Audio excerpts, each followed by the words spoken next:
wanna go everywhere. My God is everywhere. My God is way up high, down below, everywhere I go. Everywhere. My God is everywhere. My God is way up high, down below, everywhere I go.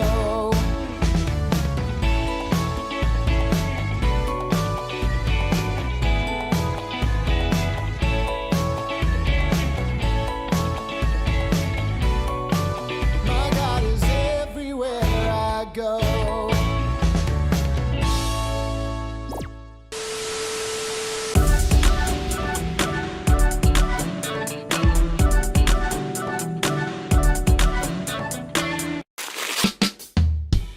Hey friends! Oh, I am so glad you're here. I need your help. Today at school, I got the coolest assignment ever. I get to write my own fairy tale, a story. Everyone in the class gets to make up their own fairy tale, and then we get to share it with the class. I want mine to be the most fairy tale-erific. No, fairy tale-tastic.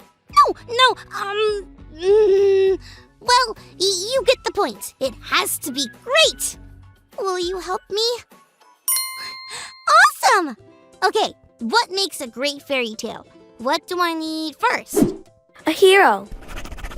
Yeah, a hero. No problem there. We're supposed to write our own fairy tale, so would it be okay if our hero will be yours truly? That means me. Okay, a hero. Check. Thanks. I knew you guys would be great helpers. Now what? A problem. A problem! Yes! That's something hard that the hero has to face. Of course! That is awesome! Oh, I got it. This morning, I had to step over a puddle on my way to school. And it was, well, just a small puddle, but I had to stretch my leg out a bit to get over it. No, a bigger problem. Yeah, you're right. That's not a big enough problem at all. I got it. What if our hero, me, lived in a land where turkey sub sandwiches grew on trees, but no one had any mayo? Yeah, you're right. If this is going to be fairy tale-tastic, it has to have a bigger problem. I've never thought about that before, but fairy tales have a moment where all hope seems to be lost. Hope is when we really, really, really want something to happen. When you lose hope, it means you feel like there's no way it can happen. But then, in really great fairy tales, hope is found again. That means the thing that everyone really wants to happen, but thinks it won't happen, actually might happen. Like when the beast who lives outside the village actually turns out to be a really cool prince guy who just wants to be everyone's friend. Kinda confused? Maybe our Bible story for today will help clear things up. It's time for today's Bible story. It comes from the book of Ruth, chapter 2. Naomi and Ruth traveled back to Naomi's hometown called Bethlehem.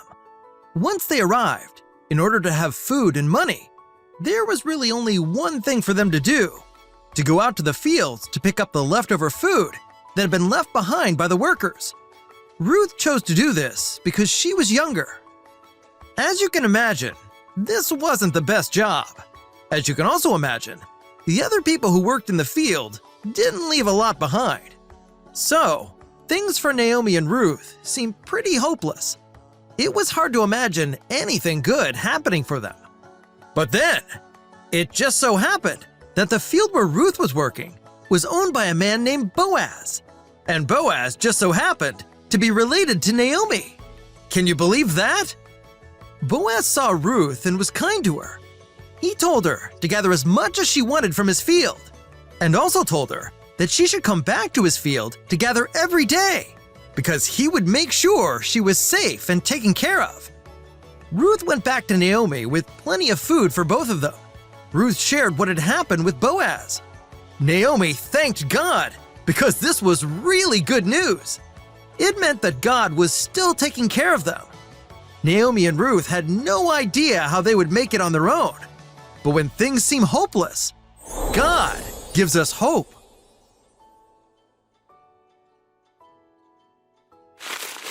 That was so cool! This story with Naomi, Ruth, and Boaz kinda does seem like a fairy tale. And it really helped me understand hope better. When my family is going through something hard, the first thing my parents do is pray to God. That must be because God gives us hope. That makes me happy and hopeful that I can write this fairy tale for my class. I think it will involve an enchanted forest. No, a giant ogre. An enchanted forest with a giant ogre. Yes! What fairy tale would you write, friends? Well, whatever you come up with, remember not to give up, because no matter how things look, God gives us hope. Thanks for learning and growing with me.